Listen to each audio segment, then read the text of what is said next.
श्रीनाथादिगुरुत्रयं गणपतिं पीठत्रयं भैरवं सिद्धौघं बटुकत्रयं पदयुगं दूतीक्रमं मण्डलम् वीरान्द्वयष्टचतुष्कषष्ठिनवकं वीरावली पंचकं श्रीमन्मालिनी मंत्रराजसहितं वंदे गुरुर्मंडलम। नारायण। श्री तंत्रालोक की श्रृंखला में हम प्रथम आहने की प्रारंभिक 50 कारिकाओं को देख चुके थे। अब क्रमशः हमें 51वीं कारिका प्राप्त है। अब देखते हैं कि अभिनव गुप्त जी इस कारिका में क्या कहते हैं और जयरथ जी जो तंत्रालोक विवेककार है, माने जिन्होंने तंत्रालोक पर विवेक नामक टीका लिखी है, वह उस कारिका के अर्थ में क्या अर्थ की क्या जो है व्याख्या करते हैं।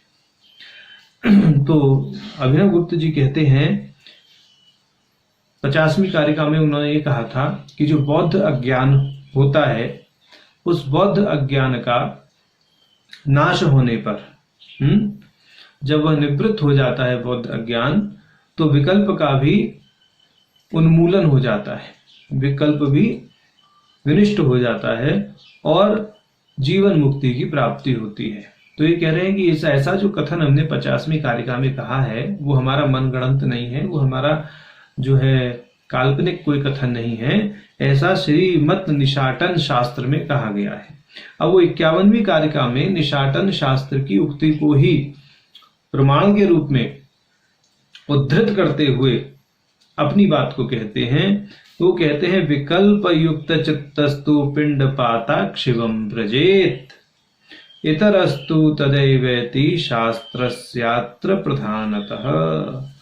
ये कह रहे हैं कि निशाटन शास्त्र में कहा गया है कि जो विकल्प युक्त चित्त वाला है वह तो पिंडपात के बाद में शिवता को प्राप्त करता है।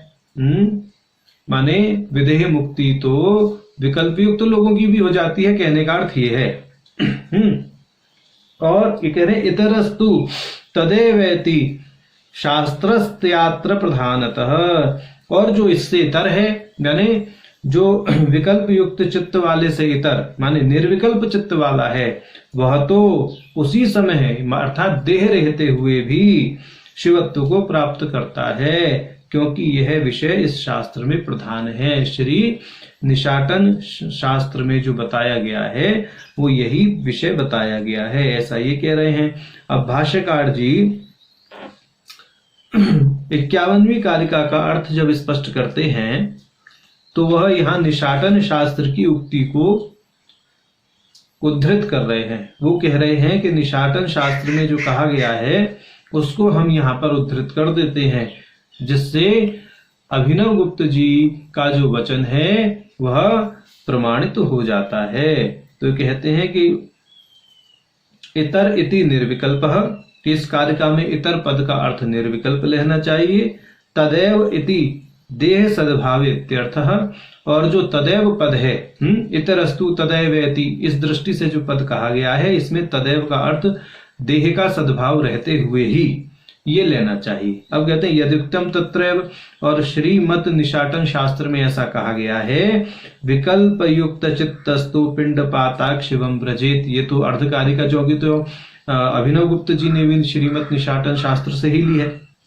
अब आगे की 2 कारिकाएं और बताते हैं ये कि विकल्पहीन चित्तस्तु हयात्मानम शिवम अव्ययम, और जो विकल्पहीन चित्त वाला है माने विकल्पों से रहित चित्त वाला है, वह साधक जो है भावों की शुद्धि पूर्वक अपने को अव्यय शिव के रूप में ही देखता है। पश्यते भाव शुद्धयो यो जीवन मुक्तो न संशय, और वह जीवन मुक्त है, इसमें कोई संशय नहीं है। तो माने सीधी सीधी सी बात यहाँ पर ये कही है श्रीमद निशाटन शास्त्र का आलंबन लेकर के कि विकल्प रहित होना, विकल्पों का समस्त विकल्पों का क्षय होना ही जीवन मुक्ति में साधक बनता है, ऐसा भाव है। अब आगे ये कहेंगे कि ये जो ज्ञेय तत्व है जिसको जान करके निर्विकल्पता आती है या जिसको जान करके मुक्ति होती है, वह तत्व है क्या? उसके विषय में कह रहे हैं। तो अब 52वीं कारिका में उस विषय को उद्धृत कर रहे हैं, उस विषय को बता रहे हैं अभिनव गुप्त जी। ज्ञेयस्य हि परम तत्वं यह प्रकाशात्मकः शिवः न हेय प्रकाश स्वरूपस्य प्रकाश्यम वस्तुतापि वा। तो ये कह रहे हैं जो प्रकाश स्वरूप शिव है वही वस्तुतः परम तत्व है, वही ज्ञेय है। जो प्रकाश स्वरूप नहीं है, न ही अप्रकाश स्वरूपस्य प्रकाश्यम वस्तुतापि वा, कि जो प्रकाश स्वरूप नहीं है वह वास्तव में है भी नहीं। क्योंकि उसकी प्रकाशमानता या वास्तविकता भी सिद्ध नहीं हो सकती, उसकी सत्ता भी सिद्ध नहीं हो सकती जो प्रकाश स्वरूप नहीं होता। अब इस विषय में भाष्यकार जी इस कारिका के अर्थ को आगे स्पष्ट करते हैं। वो कहते हैं ज्ञेयस्य नीलादेर नीलता एव प्रकाशमानता न तावत आत्मभूता। ये कह रहे हैं कि जो नील आदि पदार्थ हमको चित्र विचित्रीय पदार्थ दिखाई देते हैं जगत में, इनमें जो नीलता है, जो पीतता है, जो इनमें चित्र विचित्रता है, ये जो हमें दिखाई देती है, ये ही प्रकाशमानता है। यदि ऐसा मान लिया जाए तो भी ये आत्म तत्व सिद्ध नहीं होंगे। कारण क्यों सिद्ध नहीं होंगे कि आप साधारण सा उदाहरण लीजिए, किसी भी पदार्थ का उदाहरण लीजिए। कोई पदार्थ आज जिस स्थिति में है, वर्ष बाद वह उस स्थिति में नहीं रहता, उसमें परिवर्तन तो होता है। उसका यह परिवर्तन इस चीज का साक्षी होता है, उसकी परिवर्तन की जो प्रकाशमानता है, उसमें जो परिवर्तन परिलक्षित हो रहा है, वह यह बता रहा है कि यह पदार्थ ना तो स्थायी है ना नित्य है। क्योंकि नित्य सदैव स्थायी भी होता है और नित्य अपरिवर्तनशील भी होता है। तो ये कह रहे हैं कि जितने भी चित्र विचित्र पदार्थ हैं, आप उनको विकल्प बुद्धि से आत्म स्वरूप प्रकाश स्वरूप मान भी लें, परंतु तर्क बुद्धि से वो कदापि नित्य और स्थिर सिद्ध नहीं होंगे। क्योंकि इस जगत में जितने भी पदार्थ हैं वह तो परिवर्तनशील हैं, और जो परिवर्तित होता है वह सत्य नहीं होता, जो परिवर्तित होता है वह प्रकाश नहीं होता, जो परिवर्तित होता है वह नित्य नहीं होता, जो परिवर्तित होता है वह वास्तव में शिव नहीं हो सकता। क्योंकि शिव सदैव अपरिवर्तनशील और परिवर्तन से रहित सत्ता है, वह विकार से रहित सत्ता है, ऐसा ये कह रहे हैं। बोले कि प्रकाश स्वरूप है जो ज्ञेय तत्व वह शिव है। नील पीत आदि चित्र विचित्र वस्तुएं, चूंकि यह तो कालांतर में विकार को प्राप्त होती हैं, ये तो विकारी हैं, इनमें परिवर्तन होता है कालांतर में, इसलिए हम इनको शिव नहीं कह सकते, प्रकाश स्वरूप नहीं कह सकते। अब आगे कहेंगे ये जो नील पीत आदि पदार्थ हैं, नासौ स्वातंत्र्येण पर्यवसित स्वरूपो नीलादि शिव एव प्रकाशात्मकः प्रमाता तद अतिरिक्तस्य अन्यस्य भेद अभेद विकल्पोपहतत्वात् अतश्च नीलार्देर्गेयस्य प्रकाशमानत्वात् स एव परमार्थः इत्युक्तं प्रकाशात्मकः शिवः परमं तत्वम् इति। तो ये कह रहे हैं कि ये जो नील आदि पदार्थ हैं, इनका तो स्वतंत्र रूप से कोई अस्तित्व है नहीं। अगर इनका स्वतंत्र रूप से अस्तित्व होता तो यह तो सर्वत्र भाषित होते। एक स्थान पर ही भाषित है, माने कोई वस्तु एक ही स्थान पर यदि भाषित हो रही है तो वह व्यापक कैसे कहलाएगी? व्यापक तो नहीं कहलाएगी। जबकि हमारा जो प्रकाश तत्व है, जो हमारा प्रकाश है या शिव है, जिसकी हम यहाँ बात कर रहे हैं ये तत्व की, वो तो सर्वत्र भाषक, वो तो सर्वत्र प्रकाशित होता है और सर्वत्र रहने वाली सत्ता है। हम तो उस सत्ता की बात कर रहे हैं। नील पीत ये जो चित्र विचित्र छोटे मोटे पदार्थ हैं, मान लीजिए आपके घर में एक मेज रखी है, तो वह मेज तो एक स्थान पर ही भाषित हो रही है, एक स्थान पर ही तो उसकी सत्ता दिखाई दे रही है। यदि वह शिव होता, यदि वह प्रकाश होता, साक्षात प्रकाश स्वरूप होता, तो सर्वत्र प्रकाशित होती रहती। परंतु ऐसा तो नहीं होता, एक स्थान विशेष पर प्रकाशित होती है। वह तो उसका तो अवच्छेद समय नहीं कर रखा है, काल नहीं कर रखा है, क्योंकि एक स्थान पर दिखाई दे रही है, एक विशेष काल में दिखाई, जब आप वहां उपस्थित हैं जिस काल में, उसी काल में दिखाई देगी। तो बोले कि हम ऐसे प्रकाश स्वरूप की बात नहीं कर रहे हैं, ये तो नील आदि जो प्रकाश है यह स्वतंत्र नहीं है। अगर इनमें स्वातंत्र होता तो ये सर्वत्र प्रकाशित होते। तो जो जिसमें स्वातंत्र नहीं है हमारे अनुसार वह आत्मा भी नहीं है, क्योंकि हमने आत्मा का लक्षण चैतन्य कहा है और चैतन्य को हम स्वातंत्र के रूप में ही ग्रहण करते हैं। तो इस दृष्टि से ये नील आदि पदार्थ स्वतंत्र रूप से अस्तित्व वाले नहीं हैं, यह तो परतंत्र रूप से अस्तित्व वाले हैं, क्योंकि यह एक स्थान पर एक देश पर वस्तु के रूप में अभासित होते हैं। तो यहाँ तो देश और काल से कलित रहते हैं, ये तो सर्वत्र प्रकाशित होने वाली चीज नहीं है। तो अब इसके इतर यही समझना चाहिए कि शिव एव प्रकाशात्मक प्रमाता, कि जो शिव है वही प्रकाश स्वरूप प्रमाता है, वही ज्ञेय पदार्थ है। अब आगे इन्होंने ये भी बोल दिया, तद अतिरिक्तस्य अन्यस्य भेद भेद विकल्पोपहतत्वात्, कि उनसे अतिरिक्त अन्य जितने भी पदार्थ हैं भेद और अभेद रूपी, वो तो सब विकल्पों से ग्रस्त हैं। तो जो नील आदि ज्ञेय पदार्थ हैं उनका भी प्रकाशक ही है, शिव ही है। उस शिव स्वरूप प्रकाश की सत्ता से ही ये प्रकाशित होते हैं, और वही शिव चरम तत्व है, वही शिव परम तत्व है। इसी दृष्टि से यह कहा गया है इस कारिका में, ज्ञेयस्य ही परम तत्वम यह प्रकाशात्मकः शिव, कि प्रकाशात्मकः शिव परमम तत्वम इति। इस दृष्टि से भास्कर राय जी, इस दृष्टि से अभिनव गुप्त जी का जो ये श्लोक है 52वीं कारिका 52वीं कारिका, इसका भाष्य जयरथ जी ने किया है। अब आगे 53वीं कारिका का अवतरण होता है, और ये कहते हैं कि भाई ये जो नील आदि ज्ञेय पदार्थों की बात करी, ये जो नील आदि ज्ञेय पदार्थ हैं, इनके प्रकाशित होने से जो शिव तत्व है वह प्रकाशक है, ऐसा तो नहीं है।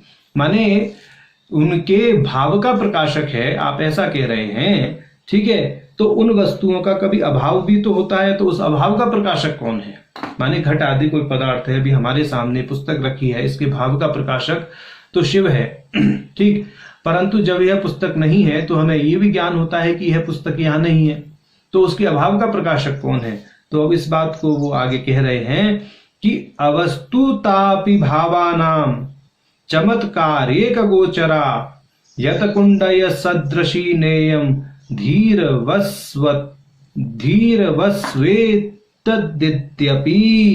कि ये कह रहे हैं पदार्थों की अवस्तुता भी जो है, माने अवस्तुता का अर्थ ये समझो कि जो उनका अभाव है, जो उनका अभाव है पदार्थों का, वह भी केवल चमत्कार का विषय है। इन्होंने स्पष्ट बोल दिया, अवस्तुतापि भावानाम चमत्कार एक गोचरा। और ये कह रहे हैं क्योंकि ये जो अवस्तु है, माने यह वस्तु नहीं है, इस तरह का भाव अवस्तु कहा गया है इस कारिका में, कि यह वस्तु नहीं है। ऐसी जो बुद्धि है वह कोई जड़ नहीं है, अपितु वह भी बोध स्वरूप है। वहां पर भी हमें यह ज्ञान तो हो ही रहा है कि इस अमुक वस्तु का अभाव है, तो वहां पर अभाव का ज्ञान होना भी ज्ञान ही है, अभाव का ज्ञान होना भी बोध ही है। तो वस्तुओं के अभाव का जो ज्ञान होता है वह भी उस प्रकाश के कारण ही होता है। माने अगर वस्तुओं के भाव का ज्ञान वह प्रकाश करा रहा है, तो वस्तुओं के अभाव का ज्ञान भी वह प्रकाश ही करा रहा है।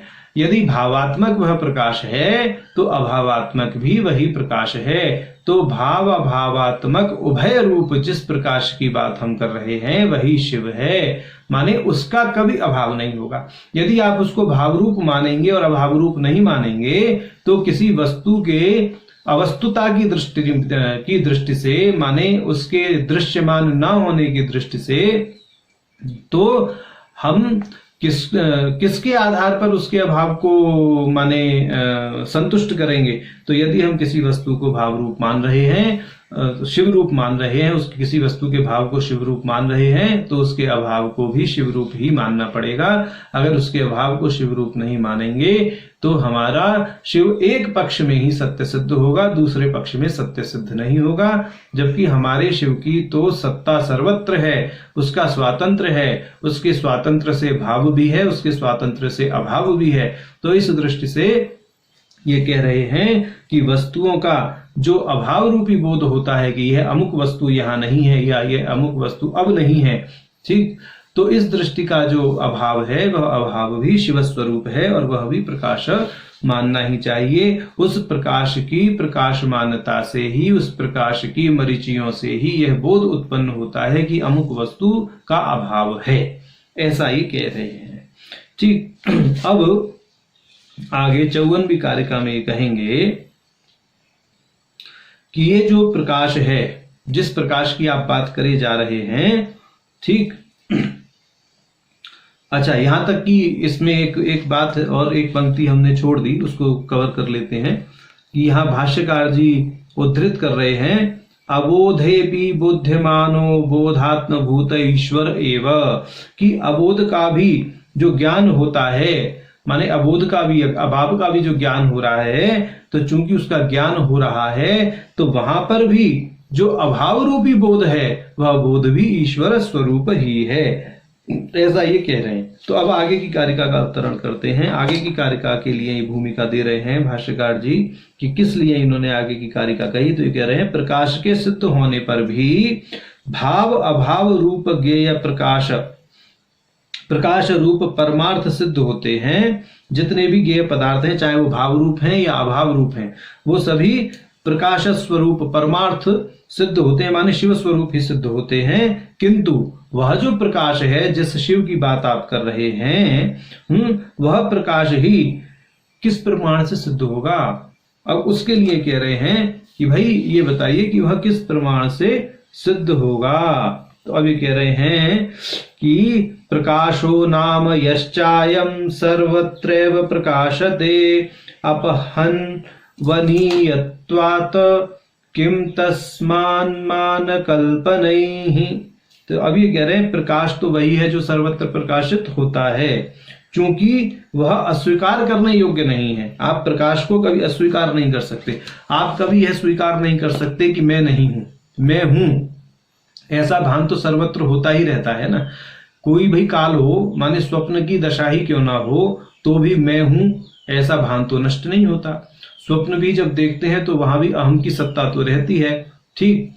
सुसुप्ति देखते हैं तो वहां भी जो आनंद का साक्षी है, इस दृष्टि से कहिए जो आनंद की अनुभूति हो रही है वह भी उसी मतलब अंतःकरण से अधिष्ठित जीव को ही हो रही है। इस दृष्टि से समझना चाहिए। तो वहां पर भी अहम तत्व तो बना हुआ ही रहता है। तो ये कह रहे हैं कि जो प्रकाश है, उस अहम को प्रकाशित करने वाला भी प्रकाश है। तो जो हमारा अहम तत्व है वो तीनों अवस्थाओं में सर्वत्र बना रहता है और उसका तो कभी अभाव नहीं होता। तो उस दृष्टि से ये कह रहे हैं यहाँ पर कि प्रकाश वही है जो सर्वत्र प्रकाशित होता है, चूंकि वह छिपाने योग्य नहीं है। उसका किसी भी दशा में आप क्या नहीं कर सकते हैं, उसको अस्वीकार नहीं कर सकते हैं। अन अपहन वनीयत्वात्, उसका अपहन नहीं हो सकता, उसको छुपाया नहीं जा सकता। इसलिए किम तस्मिन मान कल्प नहीं, तो इसलिए उसके बारे में प्रमाण की कल्पना करने से लाभ ही क्या है। माने उसके लिए कोई प्रमाण की आवश्यकता नहीं है। वह तो स्वप्रकाशित तत्व है, वह तो स्व प्रमाणित तत्व है, वह स्वयं के प्रकाश से प्रकाशित है, वह स्व पर प्रकाशक है, अपना भी प्रकाश करता है, दूसरे का भी प्रकाश करता है। अब इस विषय में वो आगे बताएंगे, परंतु यहाँ इस कारिका 54वीं कारिका में जो भाष्यकार जी भाष्य करते हैं उसको देखते हैं। भाष्यकार जी कहते हैं, अन अधिगत विषयम प्रमाणम अज्ञातार्थ प्रकाशो वा। ये कह रहे हैं कि प्रमाण तो वो है जो अज्ञात अर्थ का विषय बनता है, अज्ञात अर्थ को विषय बनाता है। अब इसके विषय में कहा भी गया है, क्या कहा गया है कि भाई अन अधिगत विषयम प्रमाणम अज्ञातार्थ प्रकाश होगा, कि अप्राप्त या जो अज्ञात वस्तु है वह प्रमाण का विषय बनती है। यह प्रमाण के द्वारा ही ज्ञात होती है। जो अज्ञात वस्तु है उसके विषय में भाष्यकार कह रहे हैं, सर्वदा एव तस्य प्रकाशमानत्वेन अन अपहन वनीयत्वात् इति व्यर्थम तत्र प्रमाण परिकल्पनम। कह रहे हैं कि सर्वदा प्रकाशमान होने से उसका कभी निषेध नहीं किया जा सकता, इसलिए उसके विषय में प्रमाण खोजना व्यर्थ है। जो सर्वत्र है, सदैव है, उसके विषय में क्या प्रमाण खोजा जाएगा, ऐसा ये कह रहे हैं। तो ये कहते हैं सर्वदासय अवभासमानत्वेन आदि सिद्धत्वात् न प्रमाण सव्यपेक्षा सिद्धि स एव च प्रकाशक एव प्रकाश एव प्रकाशकः प्रमाता इति नित्या परप्रमातृरूपः परमेश्वरः शिवः इति युक्त मुक्तम ज्ञेयस्यश्च परम तत्वम यह प्रकाशात्मकः शिवः। इस दृष्टि से इन्होंने कहा है। तो इन्होंने कहा है कि ये जो प्रकाश के सदा अवभासित होने से वह तो आदि सिद्ध है, वह तो सर्वथा सिद्ध है, और वही प्रकाशक है, वही प्रमाता है। इस नीति से जो परमेश्वर हैं, जो हमारे शिव हैं, जिनके विषय में हम ये सारा का सारा तंत्रालोक लिख रहे हैं मोक्ष प्राप्ति की दृष्टि से, अज्ञान मल के अनावरण की दृष्टि से, कि वो जो शिव हैं वही पर प्रमाता हैं। और इसीलिए ये कह रहे हैं भाष्यकार जी कि अभिनव गुप्त जी ने 52वीं कारिका में ठीक ही कहा है। तो इति नित्या पर परमार्थि रूपम परम शिव शिव इति युक्तम उक्तम, ऐसा युक्त ही कहा गया, ऐसा सही कहा गया है। ज्ञेयस्य परम तत्वम यह प्रकाशात्मक शिव, कि जो ज्ञेय तत्व है वह परम तत्व है और वही परम प्रकाशक या प्रकाशात्मक शिव है, ऐसा कहा गया है। अब ये कह रहे हैं तो ठीक है जी, बहुत बढ़िया बात है। अब प्रमाण के विषय में आपने जब पूछा तो हम ये भी बता देते हैं कि जब परमात्मा परम प्रकाशक हैं, वही प्रमुख प्रकाश हैं, वही एकमात्र प्रकाश हैं, उन्हीं के प्रकाशित होने, उन्हीं के प्रकाश से सब कुछ प्रकाशित हो रहा है, स्वपर प्रकाशक हैं। तो इस दृष्टि से आप जितने भी प्रमाणों की बात कर रहे हैं, या पूर्व पक्ष जो प्रमाणों के विषय में पूछ रहा है कि भाई उस परम तत्व के विषय में क्या प्रमाण है, तो ये कह रहे हैं कि वो परम तत्व के विषय में प्रमाण की तो हम कल्पना भी नहीं कर सकते। क्यों? क्योंकि सारे प्रमाण तो उस परम तत्व से ही प्रकाशित हैं। अब ऐसा ही 55वीं कारिका में कह देते हैं। तो ये कहेंगे प्रमाणान्यपि वस्तूनां जीवितम यानि तन्वते तेषामपि परो जीवः स एव परमेश्वरः। यहाँ जीव शब्द का अर्थ आधार लेना चाहिए। तो ये कह रहे हैं कि जो प्रकाश स्वरूप शिव है उसकी सिद्धि में प्रमाण अनुपयोगी हैं। क्यों अनुपयोगी हैं? क्योंकि वह प्रमाण स्वयं परमात्मा के अधीन है।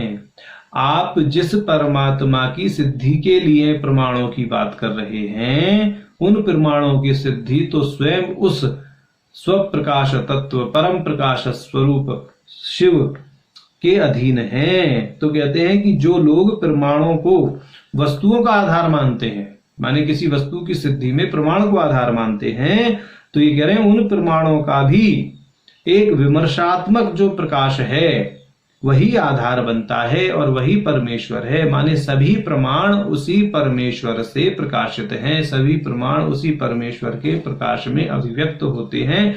और अच्छी और सटीक बारीक सूक्ष्म दृष्टि से देखा जाए तो सभी प्रमाण उसी परमेश्वर के प्रकाश से और उसी परमेश्वर के प्रकाश में अभिव्यक्त हैं, ऐसा समझना चाहिए। तो यही भाष्यकार आगे कह रहे हैं कि भाई ये जितने भी नील पीत पदार्थ हैं, चित्र विचित्र पदार्थ हैं, यदि जैसा हमने पहले भी बोला कि ये स्थिर नहीं है, कालांतर में इनमें परिवर्तन होता है, परंतु एक पक्ष में यदि जैसे अग्नि और धुएं की बात करते हैं प्रमाण में लेके, प्रमाण को लेकर के कि यत्र यत्र अग्नि तत्र तत्र धूम्र, ऐसे है ना। तो यहाँ धुआं आया कहां से, उसको देखिए। धुएं की सिद्धि कब होगी? जब अग्नि जलेगी। माने बिना अग्नि के धुएं की तो कल्पना नहीं कर सकते। तो इस दृष्टि से उसको लिंग माना है धुएं को।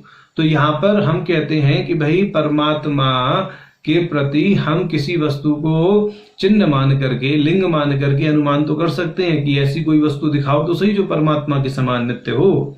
जैसा हम लक्षण बोल रहे हैं वैसा लक्षण दिखाने वाली कोई वस्तु हो तो इस सृष्टि में ऐसी कोई वस्तु है ही नहीं। सब तो माया से कलुषित है, और हम तो माया से परे वाले तत्व की बात कर रहे हैं, तो उसमें प्रमाण होगा भी कहां से। तो इस दृष्टि से भी कोई प्रमाण नहीं कहा जा सकता उस परमात्मा के लिए। तो ऐसा इन्होंने कहा।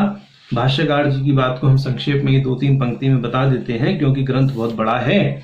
जितना संक्षेप में बताते हैं उतना समझने का भी सभी लोग प्रयास कर रहे होंगे, ऐसी भावना है। अब ये कह रहे हैं, न चास्य स्वात्म सिद्धिम प्रति अन्यत अपेक्षणीयम प्रकाश रूपत्वात् प्रकाशस्य च स्वपर प्रकाशकत्वात्। ये कह रहे हैं कि ये जितने भी पदार्थ हैं ये स्वयं तो प्रकाशित नहीं होते, औरों से प्रकाशित होते हैं। नील पीत आदि पदार्थ जो हैं, जितने भी चित्र विचित्र पदार्थ इस जगत में दिखाई देते हैं, ये अपितु ये सारा जगत ये तो स्व प्रकाशित नहीं है, ये तो परमात्मा के प्रकाश में प्रकाशित होने वाला पदार्थ है। तो इसमें जितने भी पदार्थ हैं उनको हम कैसे परमात्मा के प्रति प्रमाण मान लें? हम तो नहीं मान सकते, क्योंकि इनमें तो इतनी सामर्थ्य ही नहीं है स्वयं प्रकाशित हो सकें। तो ये उस स्व प्रकाश तत्व के पक्ष में प्रमाण कैसे बन सकते हैं? तो ऐसी बात इन्होंने ये कह दी। अब आगे ये कह रहे हैं, एवं ही नीलम अपि नीलम इत्येव कृत्वा तथा स्यातः तस्मात् स्वपर प्रकाशता सिद्ध्यौ तस्यापि अहम परामर्शात्मा जीवभूतः। इस जीवभूत का अर्थ आधारभूत ही करेंगे। प्रकाशो अभ्युपगमनीयो नेन सर्वं सिद्धयेत यदुक्तम प्रकाशस्यात्म विश्रांतिर अहम भावो हि कीर्तितः इति स एवश्च प्रकाशात्मा परमेश्वरः शिवः इत्युक्तम तेषाम् अपि परो जीवः स एव परमेश्वरः इति। तो ये कह रहे हैं कि प्रकाश मात्र जो पदार्थ है उस प्रकाश मात्र होने से, माने जो परम शिव हैं उनकी बात कर रहे हैं, वह प्रकाश मात्र होने से सभी पदार्थों का प्रकाशक तो है, परंतु प्रतिष्ठापक नहीं है। क्यों?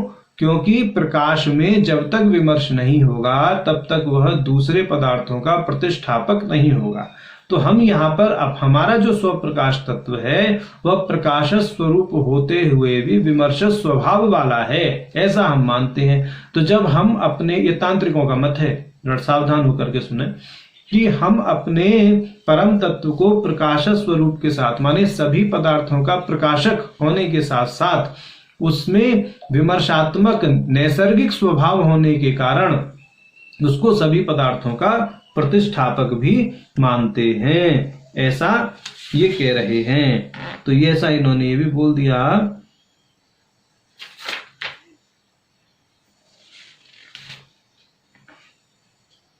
कि नहीं प्रकाशयित्यवासो स्वपरमात्मनो प्रतिष्ठापको भवेत एवं ही नीलमपि नीलम इत्येव कृत्वा तथा स्यात्। तो इसका अर्थ इसी प्रकार से निकालना चाहिए जैसा हमने बताया।